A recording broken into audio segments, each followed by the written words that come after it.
오늘 들려드릴 이야기는 닫혀있던 문 하나가 열리면서 시작되는 이야기입니다. 세상에 완전히 혼자 남겨졌다고 믿었던 한 아이가 버려진 정원 하나를 만나고 그 정원을 살리면서 자기 안의 마음까지 다시 꽃피우게 되는 이야기.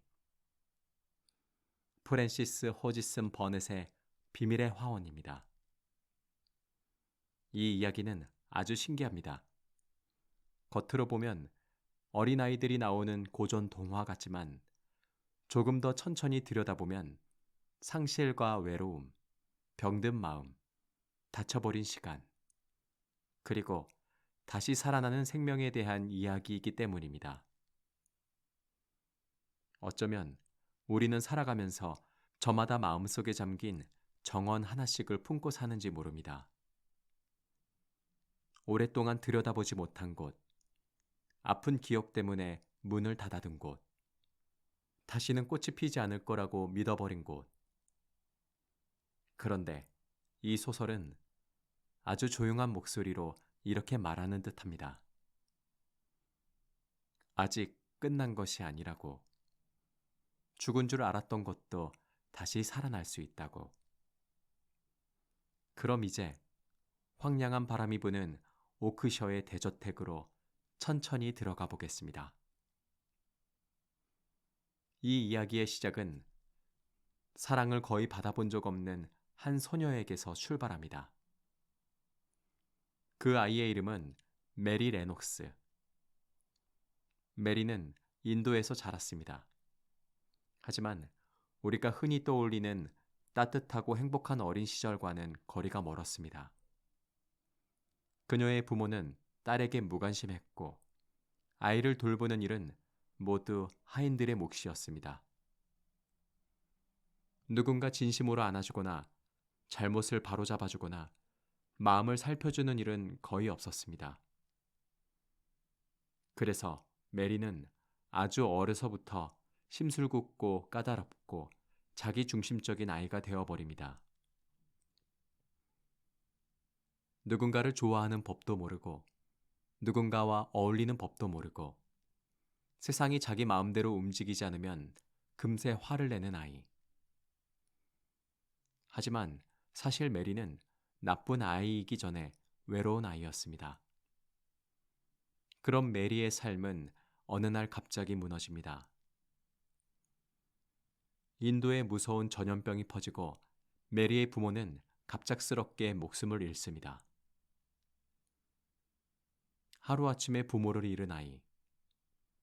집안을 가득 채우던 사람들은 사라지고 남겨진 것은 정리되지 않은 방들과 아무도 진심으로 찾지 않는 어린 고아 하나뿐이었습니다. 그렇게 메리는 영국으로 보내집니다. 요크셔 지방에 있는 외삼촌의 집, 미셀 스웨이트 장원으로.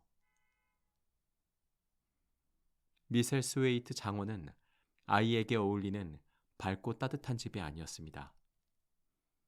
그 집은 너무 넓고 너무 조용하고 너무 오래된 슬픔이 배어있는 곳이었습니다. 복도는 끝이 보이지 않을 만큼 길었고 방은 셀 수 없이 많았으며 문은 닫혀 있는 곳이 많았습니다. 바깥으로는 넓은 황야가 펼쳐져 있었고 바람은 밤낮 없이 불어왔습니다. 어른들은 이 집에서 목소리를 낮추어 말했습니다. 마치 누군가를 깨우면 안 되는 것처럼 혹은 어떤 기억을 건드리면 안 되는 것처럼. 메리의 외삼촌 아치볼드 크레이브는 거의 집에 머물지 않는 사람이었습니다. 그는 사람들을 피하듯 떠돌아다녔고 이 큰 저택은 하인들과 침묵 속에 남겨져 있었습니다. 메리는 처음에 이 집을 좋아하지 않았습니다. 춥고 낯설고 이상하고 어딘가 무서운 집. 하지만 이상하게도 이 집에는 메리의 발걸음을 멈추게 하는 무언가가 있었습니다. 처음에는 불편하고 못마땅하기만 했던 바깥 공기와 황야의 바람이 조금씩 그녀를 바꾸기 시작한 것입니다. 하녀 마사는 메리에게 말합니다. 밖으로 나가 걸어보라고. 바람을 맞고 흙냄새를 맡고 가만히 앉아 심술 부리기보다 직접 세상을 보라고. 메리는 처음에 퉁명스럽게 굴지만 할 일이 없던 아이는 결국 집 밖으로 나갑니다. 그리고 그 첫 산책에서 이야기의 방향을 바꾸는 존재 하나를 만납니다. 작은 울새 한 마리였습니다. 울새는 사람을 두려워하지 않고 메리에게 가까이 다가옵니다. 작고 붉은 가슴을 가진 새. 그 새는 메리 곁을 맴돌며 마치 어딘가로 이끌듯 날아갑니다. 메리는 점점 그 새를 따라다니게 됩니다. 그리고 그러는 동안 장원에 얽힌 오래된 이야기를 듣게 되지요. 예전에 이 집에는 외삼촌이 아주 사랑하던 아내가 있었다는 것. 그녀는 정원을 무척 사랑했고 집안에서도 특히 한 화원을 아꼈다는 것. 하지만 어느 날 그녀가 사고로 죽고 슬픔에 잠긴 외삼촌은 그 정원의 문을 잠가버렸다는 것. 그 뒤로 누구도 그 안에 들어갈 수 없게 되었고 열쇠마저 사라졌다는 것. 메리는 그 이야기에 강하게 끌립니다. 누구도 들어갈 수 없는 정원, 오랫동안 닫혀있던 문, 그리고 아무도 찾지 못한 열쇠. 그것은 외롭고 까다로운 어린 소녀에게 처음으로 생긴 진짜 호기심이었습니다. 메리는 정원을 찾기 시작합니다. 담벼락을 따라 걷고 나무 아래를 살피고 덩굴이 무성한 벽을 유심히 봅니다. 그러던 어느 날 바람에 흙이 살짝 드러난 자리에서 낡은 열쇠 하나를 발견합니다. 그리고 또 다른 날 담쟁이 덩굴 사이에 숨겨진 문을 찾아냅니다. 오랫동안 아무도 열지 않았던 문. 땅과 비와 바람에 거의 잊힌 문. 메리는 조용히 열쇠를 꽂고 천천히 돌립니다. 찰칵. 그 소리는 단순히 자물쇠가 열리는 소리가 아니라 이 이야기 전체가 깨어나는 소리처럼 들립니다. 문 안쪽에는 버려진 정원이 있었습니다. 처음 보는 순간 그곳은 죽은 것처럼 보였을지도 모릅니다. 오랫동안 손길이 닿지 않아 가지들은 마구 엉켜 있었고 길은 사라졌고 꽃은 보이지 않았습니다. 하지만 완전히 죽은 것은 아니었습니다. 나무는 아직 살아 있었고 장미덩굴은 다시 벽을 타고 오를 준비를 하고 있었으며 땅 밑에는 봄을 기다리는 생명이 숨어 있었습니다. 메리는 그 정원 앞에서 설명하기 어려운 감정을 느낍니다. 처음으로 어떤 장소를 사랑하고 싶다는 마음. 처음으로 무언가를 자기 손으로 되살리고 싶다는 마음. 그녀는 그 일을 아무에게도 말하지 않기로 합니다. 이 정원은 자기만의 비밀로 남겨두고 싶었으니까요. 그렇게 메리는 날마다 몰래 화원으로 들어가기 시작합니다. 작은 삽을 들고 흙을 뒤집고 마른 가지를 정리하고 무엇이 살아있고 무엇이 죽었는지 살펴봅니다. 그리고 바로 그때 메리의 인생에 또 한 명의 중요한 존재가 들어옵니다.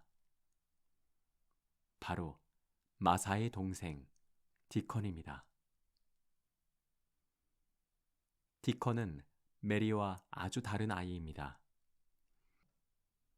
그는 밝고 건강하고 자연을 사랑하며 동물들과도 자연스럽게 어울립니다. 새들이 그를 무서워하지 않고 작은 생명들이 그 곁에 머뭅니다.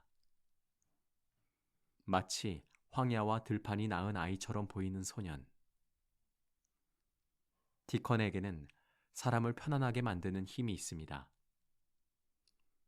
강요하거나 떠들지 않아도 그의 곁에서는 긴장이 조금씩 풀립니다. 메리는 처음으로 누군가에게 마음을 열어보고 싶다고 느낍니다.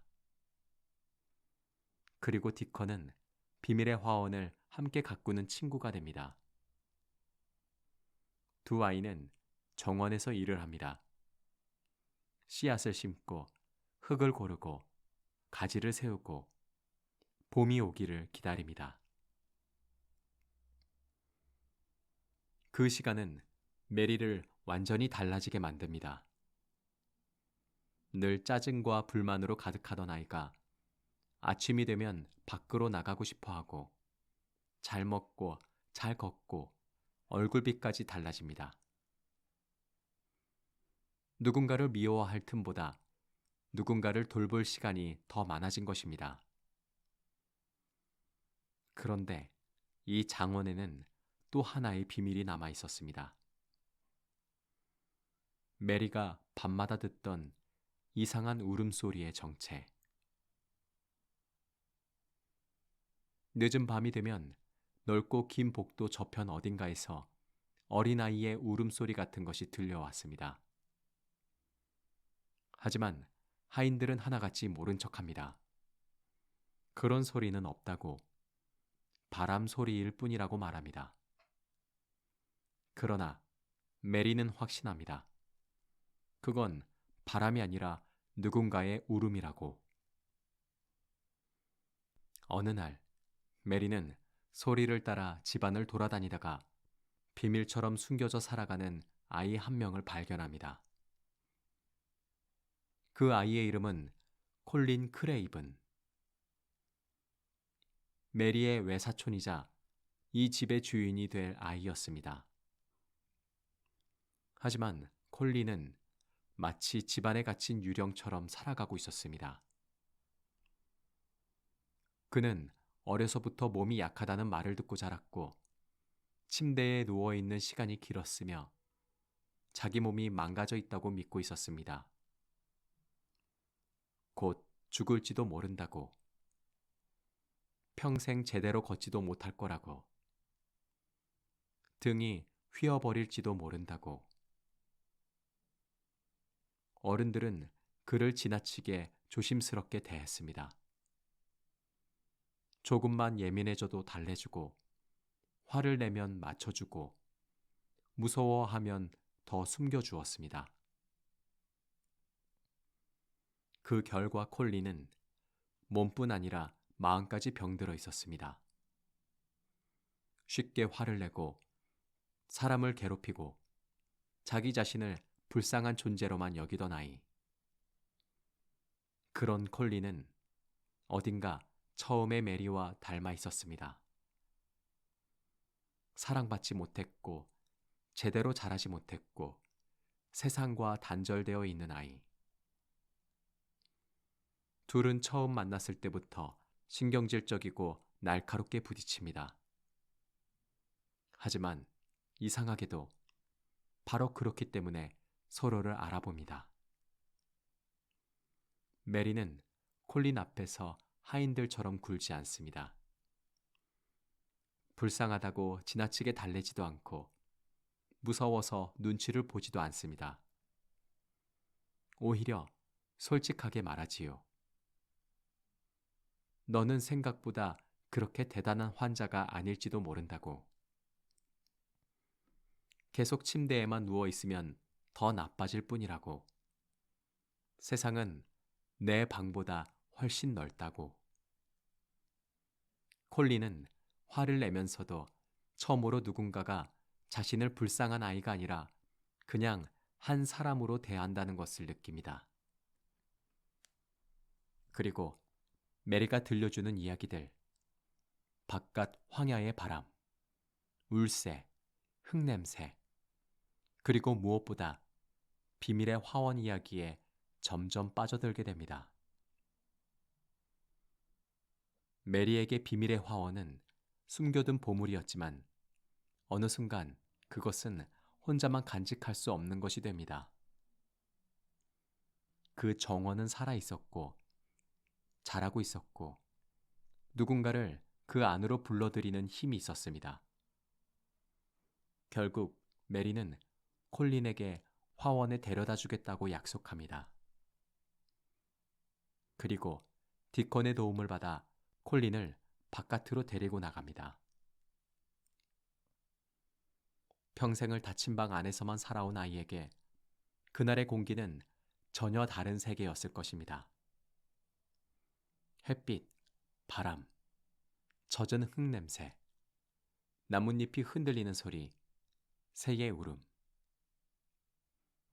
그 모든 것이 콜린에게는 낯설고도 강렬합니다. 처음 화원 안으로 들어간 순간 콜린은 그곳에서 압도당합니다. 오랫동안 숨겨져 있었지만 살아있는 정원. 죽은 줄 알았으나 다시 싹트는 가지들. 아무도 보지 않는 동안에도 계절을 준비하고 있던 땅. 그곳은 콜린에게 단순히 예쁜 장소가 아니라 자기 자신을 비추는 거울처럼 느껴집니다. 그도 정말 완전히 끝난 존재일까? 그도 다시 살아날 수 있을까? 새 아이는 그 화원 안에서만큼은 다른 사람이 됩니다. 메리는 더 이상 심술궂고 차가운 아이가 아니고 콜린은 더 이상 죽음을 기다리는 아이가 아니며 디컨은 두 아이 곁을 지키는 따뜻한 중심이 됩니다. 콜린은 화원에서 처음으로 살고 싶다는 마음을 분명하게 느낍니다. 이전에 그는 몸이 망가졌다는 공포 속에만 갇혀 있었습니다. 하지만 이제는 나무가 살아나는 것을 보고 꽃이 피는 것을 보고 자기 안에도 그런 힘이 있을지 모른다고 믿기 시작합니다. 그는 그것을 마법이라고 부릅니다. 물론 이 이야기의 마법은 반짝이는 주문 같은 것이 아닙니다. 햇빛과 공기, 우정과 관심, 희망과 의지, 그리고 살아보겠다는 마음. 그런 것들이 모여 사람을 조금씩 일으켜 세우는 힘.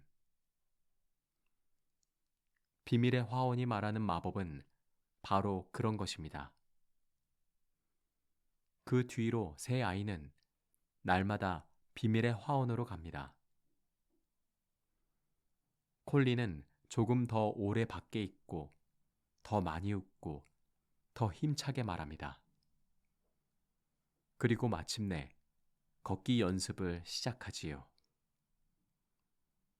누구에게도 들키지 않게, 누구의 불안도 끌어들이지 않게, 조용히, 그러나 단단하게.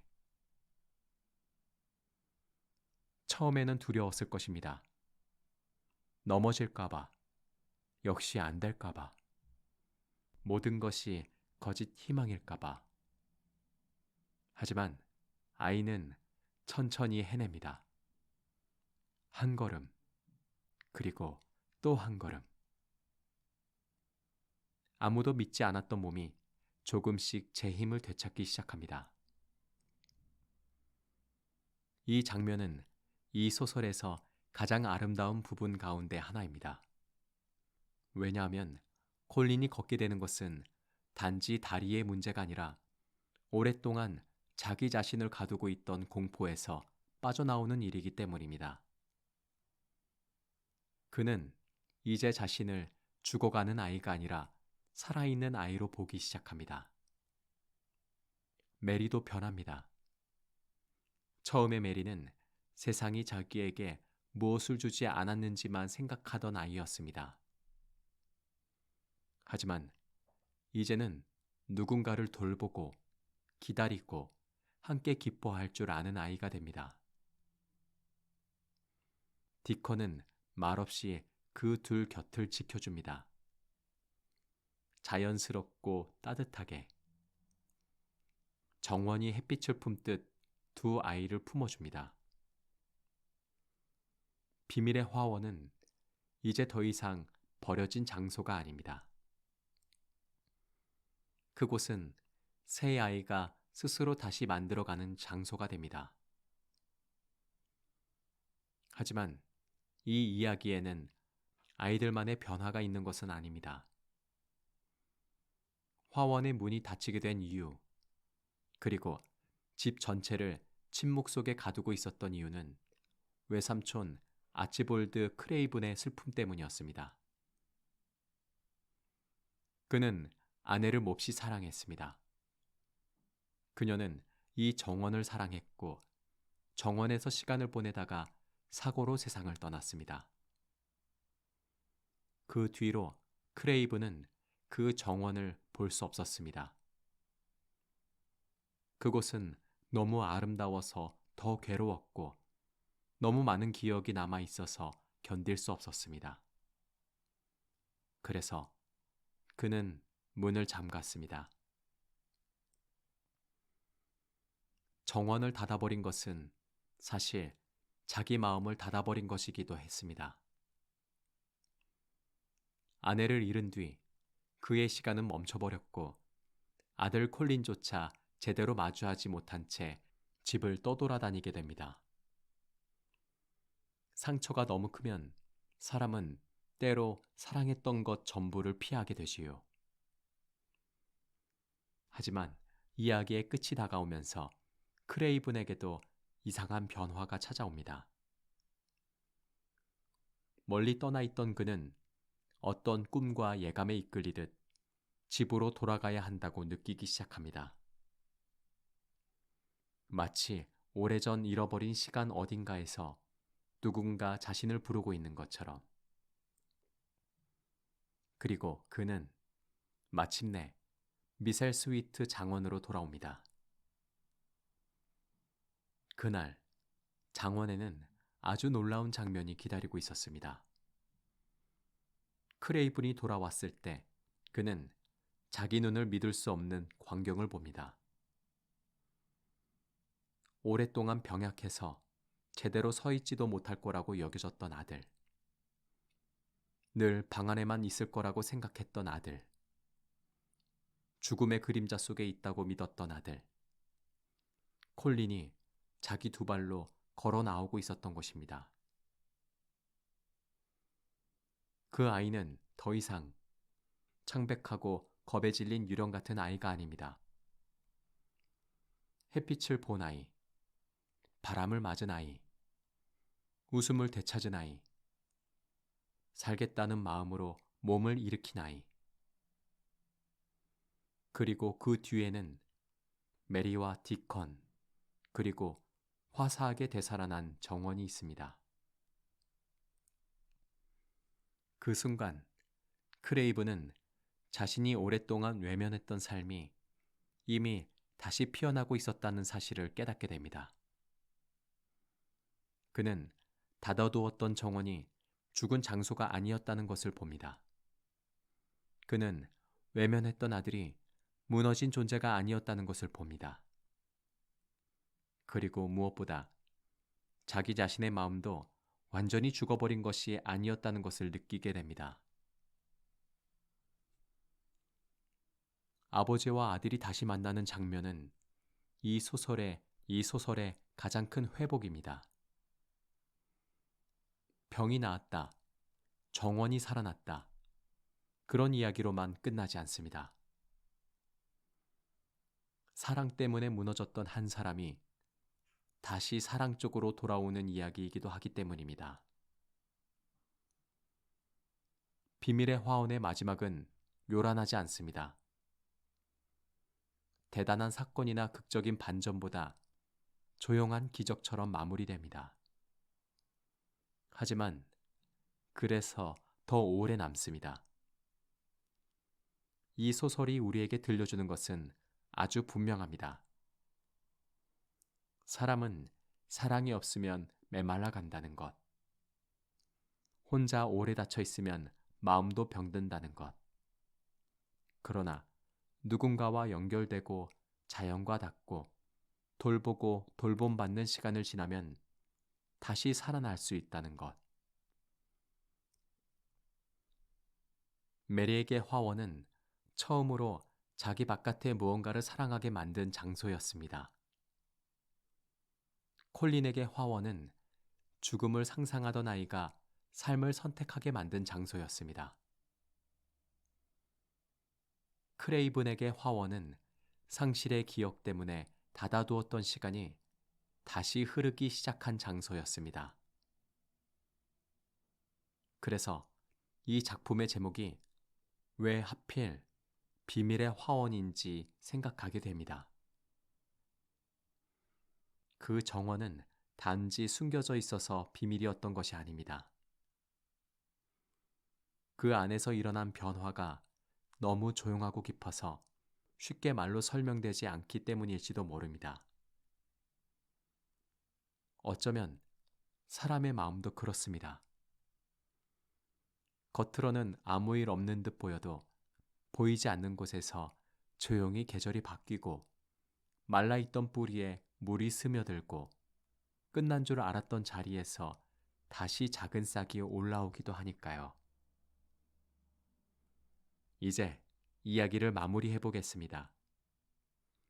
사랑받지 못했던 아이 메리는 누군가를 사랑할 수 있는 아이가 되었고, 죽음만을 상상했던 콜린은 자기 두 발로 걸어 나오는 아이가 되었습니다. 그리고 슬픔에 갇혀 떠돌던 어른은 닫아두었던 집과 정원, 그리고 자기 아들에게 돌아왔습니다. 버려진 정원은 아름다운 꽃을 다시 피웠고 그 정원을 돌보던 아이들도 조금씩 자기 삶을 되찾았습니다. 비밀의 화원은 결국 이렇게 말하는 이야기입니다. 아무리 오래 닫혀 있던 문도 언젠가 다시 열릴 수 있다고. 너무 오래 손길이 닿지 않았던 마음도 햇빛과 바람, 우정과 기다림 속에서 다시 살아날 수 있다고. 그래서 이 이야기는 어린이의 성장담이면서도 상실을 겪어본 어른에게도 깊이 닿습니다. 누구에게나 한 번쯤은 닫아버린 화원이 있으니까요. 그리고 누구에게나 다시 그 문을 열어야 할 날이 찾아오니까요. 오늘 밤 이 이야기가 여러분의 마음에도 아주 작은 바람 하나처럼 머물렀으면 좋겠습니다. 혹시 지금 마음속에 오랫동안 닫아둔 어떤 정원이 있다면 그곳에도 언젠가 조용히 꽃이 피길 바라면서요. 지금까지 프랜시스 호지슨 버넷의 비밀의 화원이었습니다. 편안한 밤 되세요.